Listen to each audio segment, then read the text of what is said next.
โตยังเป็นบวกอยู่อันนี้มันแห้งแล้วเนาะน้องมีนาเนาะโอ้บ่ขอบใจผู้ใหญ่ใจดีเพิ่นไอ้บอสไอ้บอส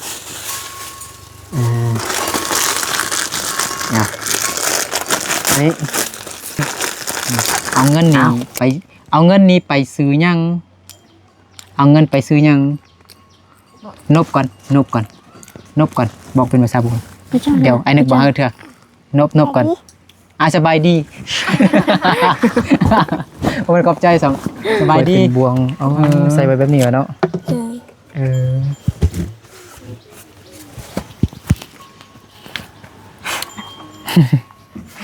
บอลน้องเก็บน้ำใบนี้เนาะเป็นถ้วยเป็นบวงน้ำกินเดี๋ยวกินน้ำมายังหน่อยกินน้ำกบกินน้ำกบน้ำอึ่งน้ำเคียดเนาะ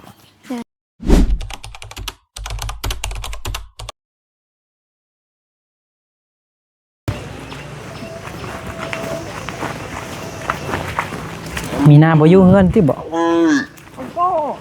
มีนาอยู่เฮือนบ่มีนาอยู่เฮือนบ่อยู่ยินเสียงอยู่นี่เอากับทักทายสบายดี FC เบิร์ดสุขุสุคนสบายดีเด้อสบายดีพ่อแม่พี่น้องเบิร์ดสุขุสุคนเนาะกะตอนนี้บ่นึกก็ยังอยู่บ้านห้วยสะแงมเมืองสระบุรีแขวงสระบุรีเด้อมื้อนี้ก็สิมายามน้องมีนาพี่น้องเนาะนี่มีนาที่ผู้ใหญ่เพิ่นซื้อโซลาร์เซลล์ให้เนาะนี่ยังใส่ปกติอยู่เนาะมีปัญหายังน้องมีนามีงัวลายแท้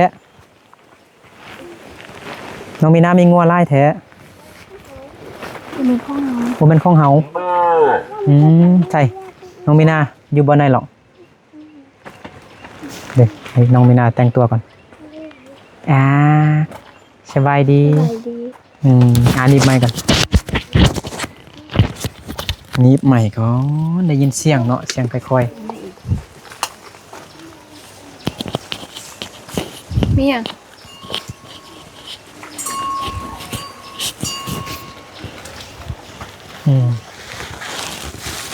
อยู่กับผู้ใด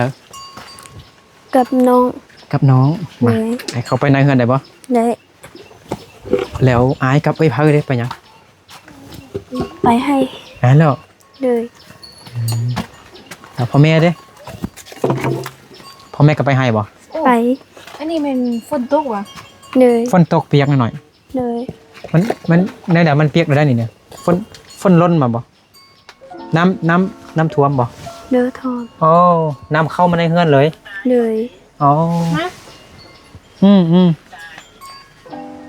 ไผ่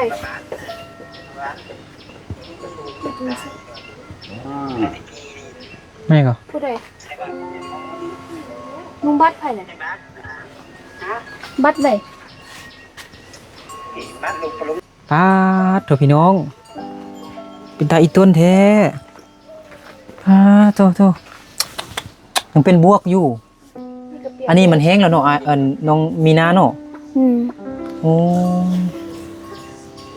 เมื่อคืนนี้บ่หน่อยเมื่อวานนี้เลยฝนตกหลายบ่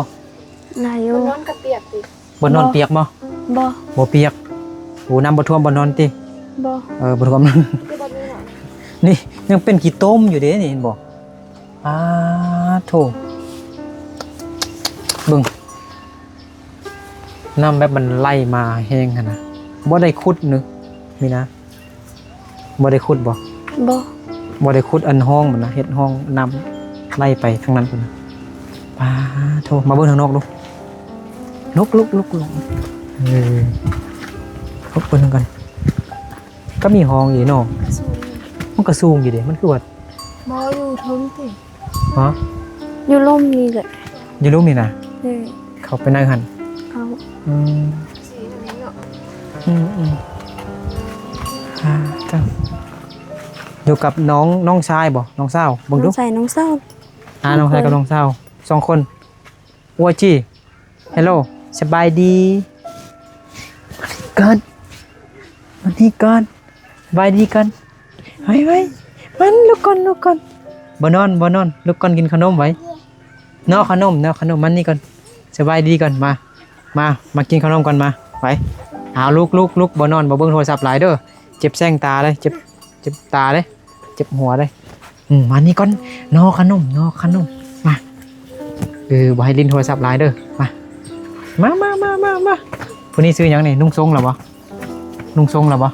นั่นนะ นุ่งทรงก่อนเด้อบ่นุ่งทรงเนี่ยถ่ายคลิปบ่ได้เด้อมาเดี๋ยวเอาขนมให้ผู้สาวกับผู้บ่าวน้อยเห็นก่อน จะเป็นยายน้องพี่ลูก มานุ่งทรงแล้วบ่ เป็นอะไรอยู่นะ นุ่งทรงก่อนนุ่งทรงก่อนเด้อนอกกับน้องเด้อนุ่งทรงก่อนน้องมีนั่นนุ่งทรงให้น้องนะ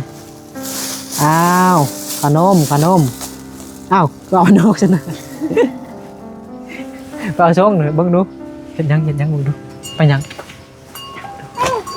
เบิ่งมามาเอาทรงเอานุ่งเลยนุ่งเลย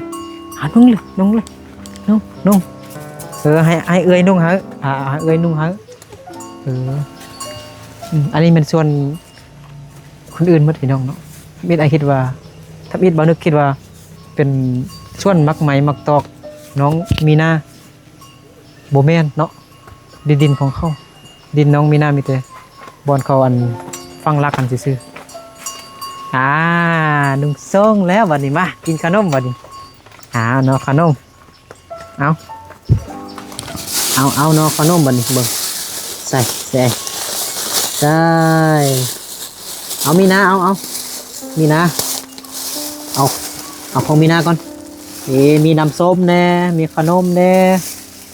FC เพิ่นซื้อให้เด้อแล้วก็มีอันค่าไก่เด้อขนมเอาขอบใจขอบใจคุณยายใจดีเพื่อนไอ้บอสนี่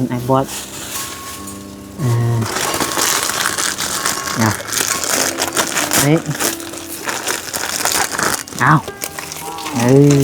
ขอบใจบ่ขอบใจเห็นบ่ลิเอาซองทงเลยเอาหัวซองทงเลยเนาะมีหน้าในได้ทงใหญ่แล้วเอาจังไรจึงสิไปแจกเด็กน้อยอีกเอาไปพักผ่อนเลยบ่นี่เอาไปพักผ่อนเลยบ่ดิไปนอนเลยบ่ไปนอนได้ไปในตลาดต้องเยอะจ้านะบ่นอนคล่องอายเนาะไปเพิ่นน้องมีนานี่อายุ13ปีเด้เนาะเลยเมื่อวันก็ได้ถ่ายคลิปลงเรามี FC หลายคนคอมเมนต์มาว่าน้องยังน้อยอยู่เนาะเสียดายบ่ได้เรียนหนังสืออายุยังน้อยอยู่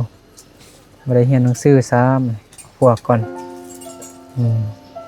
เอากันก็ต้องหักกันนั่นแหละหักกันบ่ต้องตบต้องตีกันงัวนั่นเป็นงัวไม่ย่าคิดว่างัวน้องมีนาน้องมีนาบ่มีงัวบ่มีน้องมีนากินข้าวกินน้ำแล้วบ่กินแล้วเห็นยังกินแต่ข้าวอันนี้บ่เขาบ่แม่อนุญาตเปิดบ่เด้อเลยว้าวเห็นบ่ว้าวอยู่นี่บ่มีน้ำด้วยเนาะน้องมีนาบ่ได้ล้างอันนั้นล้างหม้อบ่ได้ล้างอันล้างถ้วยล้างบ่วงล้างอยู่ไสล้างอยู่นั่งนี่บ่หรือว่าล้างอยู่นอกล้างอยู่นอกเลย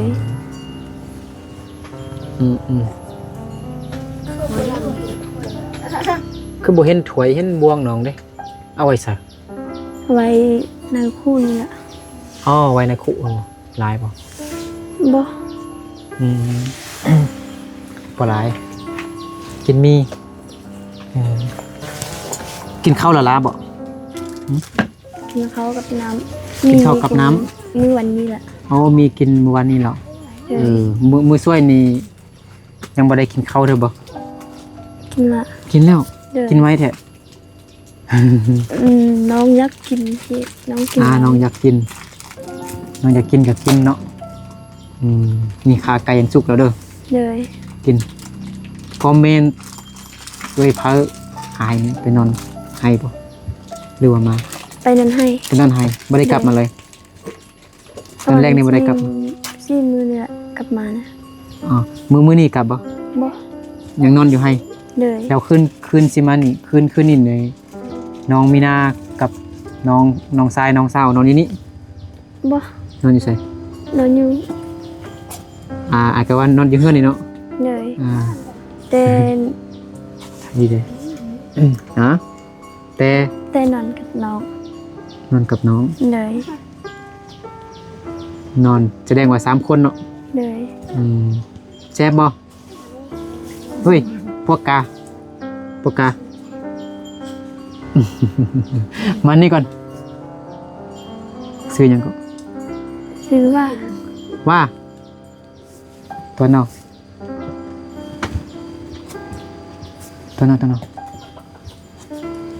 มา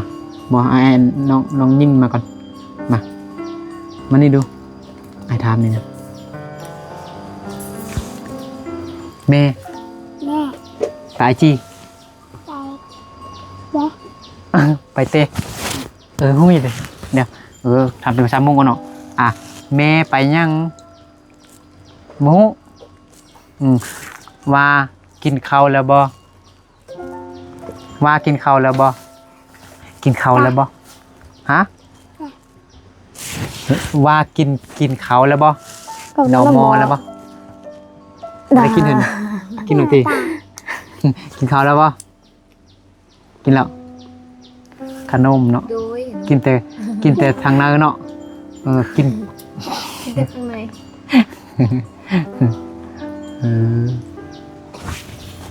มันกันหน่อยนะมีบ่มึงดูมีบ่10,000เบิ่งดูเงิน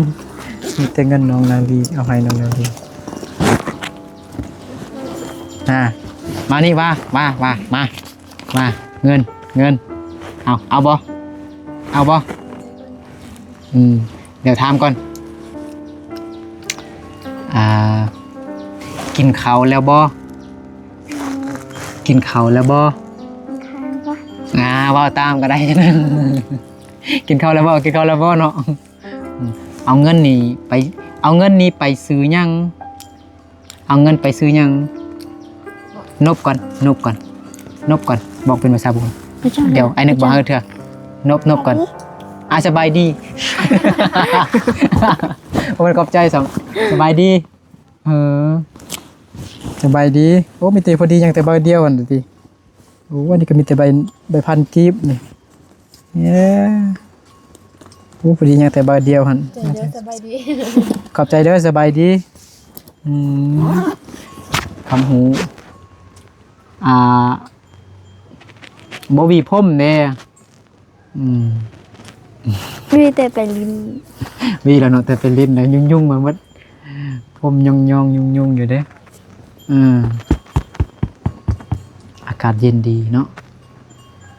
มงย้าบ่เคือนกระเบื้องสังกะสีฮะเขาก็อยู่บ้านนั้นก็ยังโมโหสิบ้านใดหูพูดอะว่าบ้านใดหู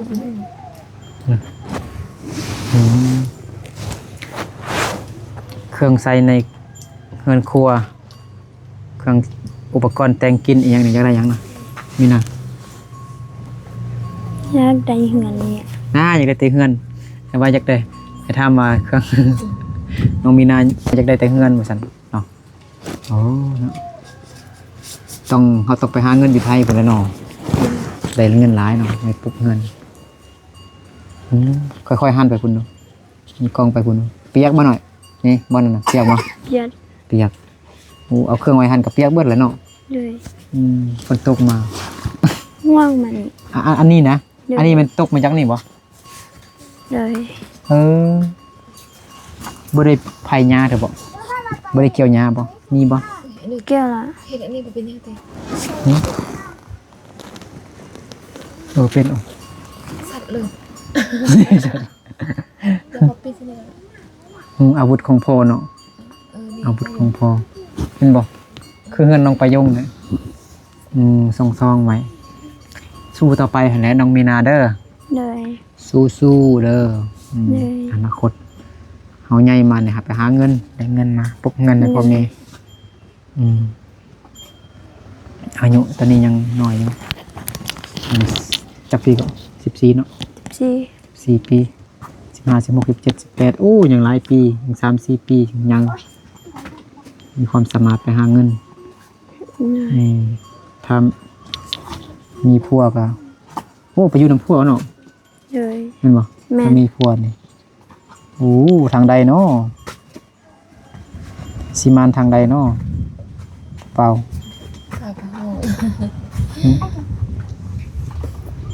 ตอนนี้ฟ้าห้องอยู่พี่น้องเนาะฟ้าห้องตึงๆอยู่ฝนตกทุกมือเลยบึดตกบึดมีแดดบึดตกนะ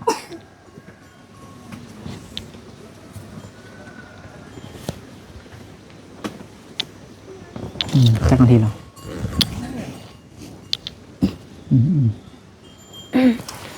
บ่ยานมาหน่อยนอนนี่บ่ยานบ่ บ่ยาน แม่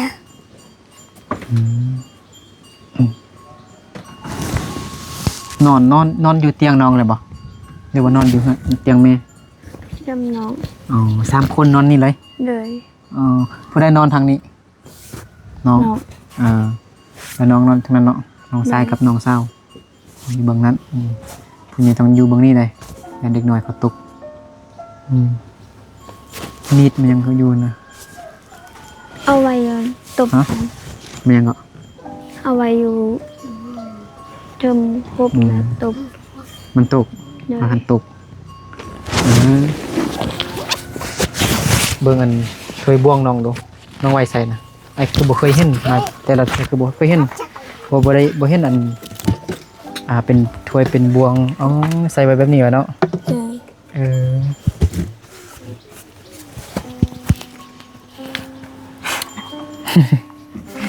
บ่น้องเก็บน้ำไว้นี่เนาะเป็นถ้วยเป็นบ่วงน้ำกินเดี๋ยวกินน้ำมายังหน่อย กินน้ำกบ กินน้ำกบน้ำอึ่งน้ำเคียดเนาะ ใช่ นี่บอกว่าขึ้นเนาะน้ำก๊อก น้ำกบ อบเลยเนาะ ขอหัวน้ำน้องมีนาก่อนว่าตะไมนะฟังไอ้ว่าได้ดีนะน้ำลองว่าแต่พยางค์เดียวก๊อก กบ สระออกบ่แม่นสระอบออกลองเว้าดูออก กอก ออก ออก ออกได้แล้วเด้ออก ออก ก๊อก กอก เห็นบ่ไอ้นึกซ้อนให้จังงูเห็นบ่เอาก๊อก กอก น้ำก๊อก น้ำกอก ตั้งสติซื่อๆจังได้เนาะเอาลองมาไวๆดูน้ำก๊อก น้ำกอด น้ำก๊อกแล้วนี่เอาไว้บ่ได้เห็นบ่ บ่ ลองเว้าซาๆดูบ่นี่น้ำก๊อก น้ำกบ น้ำกบอยู่น้ำก๊อก น้ำกบ งานกับฝึกเว้าภาษาลาวหลายๆเพื่อได้ไปหาเวียกเฮ็ดงานทำอยู่ในเมืองอยู่ในสังคมหลายๆได้เด้อ เลย อะไรบอกบ่แจ้งในหัวหน้านี่หายเลยด่าเลย เลย เฮ็ดเวียกใครมาโจรนี่นี่น้องมีนานอนนี้อายนอนทางนั้นอันน้องทราย นอนหนัง ทางนั้นเนาะ เลย น้องสาวนอนครึ่งกลาง เลย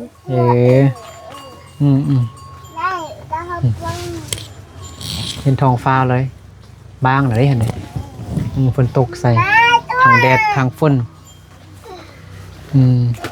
จนเป็นบวกอยู่นี่ได้เห็นบ่บ่นั้นกระเปียกโธ่ตอนอันฝนตกหนักนี่พ่อแม่บ่ได้อยู่บ่หน่อย บ่ มีเด็กหน่อยอยู่เป็นฝนตกหนักเนาะไปออกไปลิ้นทางนอกบนนึงก่อนอันนี้ขนมไหมนี่ไหมป้าเครื่องคือว่าทิมสะอยู่นี่จ้ะนะเนี่ย บ่ได้เก็บซื้อ เดี๋ยวมาเบิ่งกันว่าเป็นยังหรอก เครื่องนุ่งสิ เครื่องนุ้งเดี๋ยวแท้นี่นะ น้องตู้นี่ย้อนจะ น้อยๆอีหยังนี่นะ เสื้อน้อง อนุญาตพี่น้องเนาะเชื่อน้องคือบ่เก็บจันน้องมีหน้าเฮ็ดหยังอยู่ฮะ ก็จ่อยมา เป็นงูที่ว่า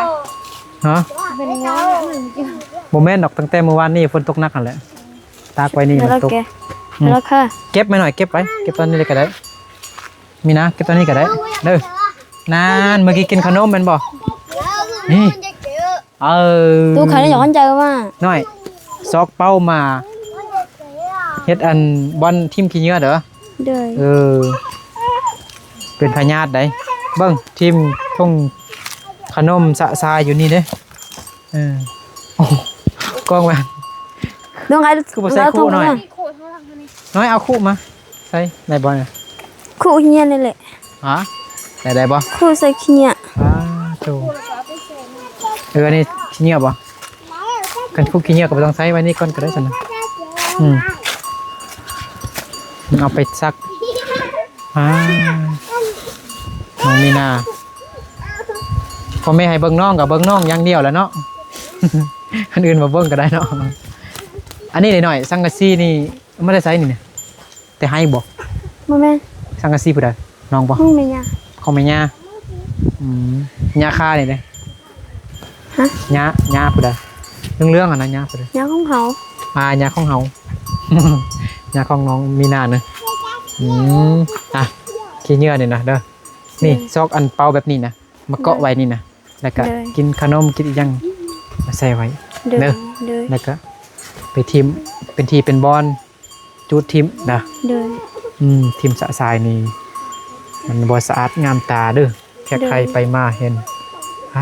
ตัวเฮือนน้องมีหน้าคือว่ามีแต่ขยะขี้เหงื่อสิได้ เด้อ มีแค่ใครไปมานี่เฮือนในกระทางพานนี่นี่บ่ทางเขาไปให้ไปนานบ่เห็นบ่ทางเขาไปส่วนบ่ไปให้ไปนานบ่เขาก็ย่างพานหน้าเฮือนหน้าบ้านของน้องมีนาเพิ่นก็ว่าให้ตอนหน้าเฮือนน้องมีนาคือว่ามีแต่ขี้เหงื่อนี่ เด้อ มันเป็นพยาธิเด้อ เด้อ พยาธิเข้ามาอยู่ร่างกายเฮา เด้อ สู้ต่อไปเด้อ เด้อ ให้เว้าเราบ่แม่นว่าด้วยเด้ต้องปฏิบัติตามได้เด้อ เด้อ ผมเป็นด้วยเจ้าลาเด้จะหมดดาว จักนาทีแล้ว ที่หนูดาว เดี๋ยวไอ้สิกลับก่อนเด้อ เด้อ แล้วจึงมายามใหม่เด้อไปดินใหม่ๆกันเด้อ เด้อ อยากกินข้าวก็กินเด้ออันข้าวไก่สุกแล้วเด้อมายัง ยอกน้องตลอด ไม่ต้องตีน้องไหนเด้อเป็นของกินเมื่อกี้ไอ้เสื้อมันเป็นเงินของ FC เด้อ เด้อ เพิ่นฝากให้น้องนาลีแล้วไอ้บอสเพิ่นให้อ้ายซื้อขนมซื้อของกินฝากน้องแน่เด้อเพราะว่าอยู่หม้อกันเด้อยู่ใกล้กันงานอยู่หม้อกันเป็นพี่น้องกันเด้อ เด้อ ขอบใจ FC เด้อขอบใจเด้อขอบใจไอ้บอสเด้อ ใจบอส โดยเวลาจึงมาเยี่ยมยามท่ามข่าวน้องอีกเด้อ เด้อ ขอบใจขอบคุณผู้ใหญ่ใจดีเพิ่นหลายๆเด้อขอบใจไอ้บอสหลายๆเด้อเนาะขอให้อ้ายเพิ่นจงอยู่ดีมีแรงสุขภาพเข้มแข็งแข็งแรงเนาะปราศจากโรคภัยไข้เจ็บทางปวงขอให้ร่ำให้รวยเด้อสาธุเอาสำหรับคลิปนี้ก็เบานึกกับน้องมีนาขอลาพ่อแม่พี่น้องบ่สิคู่สู่คนไปก่อนแล้วเจอกันใน